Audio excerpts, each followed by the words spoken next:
Welcome to the It Factor. We're Jemmy and Nye, exploring a new blog post by Mr. Len Kaplan, CEO of CDML and MSP in Queens, NY, offering network management, VoIP, and UCaaS. That's Unified Communications as a Service. Right, and also cybersecurity, compliance, IaaS, cloud, and Microsoft 365 and Azure. If you're a small business owner or manage IT for a growing organization, this deep dive is definitely for you. Stay tuned. You know, it seems like when backups come up for small businesses, the first thought is just, okay, do we have them? Yeah, that's the immediate reaction, isn't it? Just having that safety net. Totally. That peace of mind. But what this piece from Len Kaplan highlights so well is, maybe the even trickier part, how long you actually need to keep all that different data. Right. It's not just if you can recover, but are you keeping it long enough for, well, other reasons? Exactly. Compliance reasons, mainly. And avoiding some pretty serious problems later on. And for a small business owner, I mean, you're juggling so much already, trying to figure out all these rules. It seems like a lot. It can feel like it. Yeah. The blog mentions, these rules aren't random. They come from different places. Yeah. Well, NYDFS if you're in finance in New York, obviously HIPAA for health stuff, but also NIST, GLBA, NY Shield. And the IRS, of course. Yeah. Can't forget them. Never. The key is the time you need to keep data really changes depending on what kind of data it is. Okay, so let's maybe dig into that. What kind of records are we talking about, and for how long? Sure. Let's take access logs or system logs. Ooh. Technical stuff. Okay. HIPAA and the SEC, believe it or not, both have rules that can push that out to 6 years. 6 years. For access logs. Wow. Yeah. And same for audit logs, physically tracking who did what in your system. Yeah. That's also a 6-year requirement under HIPAA. Yeah. It helps if there's ever an investigation, That makes sense. Okay, 6 years is significant. What else has a long tail like that? Well, the backup data itself, Huh. the actual archives. Yeah. The longest period the blog flags is actually 7 years. 7. Why so long? That one's driven by the IRS. Ah, okay. So even your old backup files need to stick around for potential tax audits. Pretty much. And think about financial communications, like business emails. SEC says 6 years for those two. So if your backup system only keeps things for, say, 3 years, you could have a problem if they ask for older emails. Ooh, good point.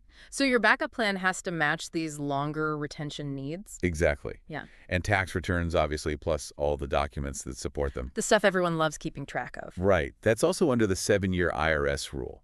It really forces you to think long-term about data. Okay. What about employee stuff? Payroll? Payroll and wage records, generally 3 years. Department of Labor rules. 3 years. Okay. That seems shorter. It is, but Mm-hmm. the blog makes a really important point about HR things, like employee complaints or termination records. Yeah. The clock might start ticking from when the issue is resolved, not just when the record was created. Yeah. So even if the rule is, say, 1 year after resolution, if it took months to resolve. You need to keep that data accessible for much longer than just 1 year total. Precisely. Accessibility is key for that whole period. It's a bit tricky. Okay, this complexity, it leads right into the scary part, doesn't it? The cost if you don't comply. This is where it can really hit a small business's bottom line. Yeah, we focus on tech costs, but compliance fines. Ouch. Big ouch, potentially. The blog gives some examples. IPA, for instance. Fines can go from like $100 up to $50,000 per violation. Per violation, not per incident. Per violation. And there's an annual cap, but it's high, like $1.5 million for each type of violation. Oh. And it's not just theoretical. They mentioned LA Care Health Plan getting fined $1.3 million in 2023. Part of that was failures in log retention. So they are enforcing this stuff. It's not just on paper. Definitely not. Yeah. And for financial businesses in New York, that NYDFS rule, 23 NYCRR 500, penalties up to $1,000 per violation, per day. Per day. That adds up fast. It really does. Yeah. They mentioned one main financial got hit with a $4.25 million fine in 2023, partly for inadequate cybersecurity and risk assessments, which ties into knowing your data. Okay. What about the IRS side, besides needing the records? Failure to keep the right financial records, penalties up to $25,000 a year. Plus, like we said, they can look back up to 7 years, especially if they suspect fraud. So that's 7-year retention. Really important. It all connects back. And GLBA, that's another financial one, right? Gramm-Leach-Bliley. Penalties there can be up to $100,000 per violation for the company. Oof. And get this, personal liability for officers up to $10,000 per violation. Personal liability. Okay, that definitely gets leadership's attention. It should. Yeah. And even with EEOC and labor stuff, maybe not always huge fines up front, but if you lack the documents for an investigation or lawsuit. You could lose the case, face legal fees, settlements. Exactly. Significant costs and damage to your reputation, too. Okay, so the risks are clearly massive, but storing years and years of data, doesn't that get expensive? That's what I think a lot of small businesses worry about. That's the common perception, yeah. But the blog makes a really strong counterpoint. For most SMBs, meeting these kinds of regulatory needs with cloud archival storage, it's often less than $100 a month. Seriously, under $100 a month for potentially saving you from millions in fines. That's the idea. Cloud storage has become way more affordable. And usually that price includes secure, encrypted storage. So it's protected. Right. And you can often set automated policies for how long data is kept, when it gets deleted. Plus, it scales up easily if your data grows, without you managing hardware.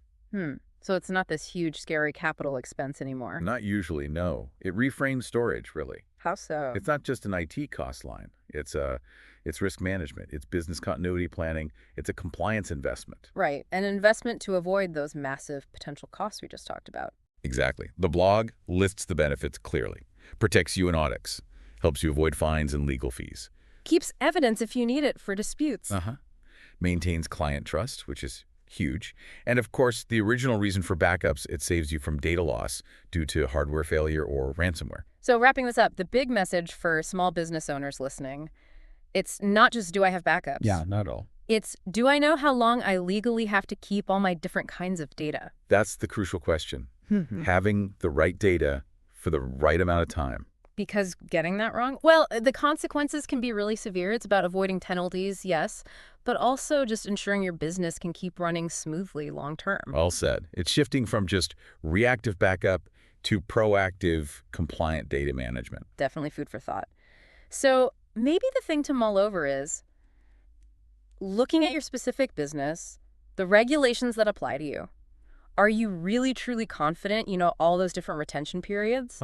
And have you thought about what the actual cost might be if you're wrong? Those are the key questions. Absolutely. Every business needs to ask them. And if you're listening and thinking, uh-oh, maybe I need help with this, the folks who wrote the blog post, CDML Computer Services, they actually do compliance reviews. Right. They can help build a custom backup and retention strategy. You can find them online at cdml.com/contact. That's cdml.com/contact. And they have more resources too, right? Yeah, their blog, which is where this great post came from, is at cdml.com/blog-2. And they have blogcasts on YouTube as well. Good resources to check out. Definitely. Search for CDML Computer Services on YouTube. Lots of good info there for small businesses trying to navigate all this.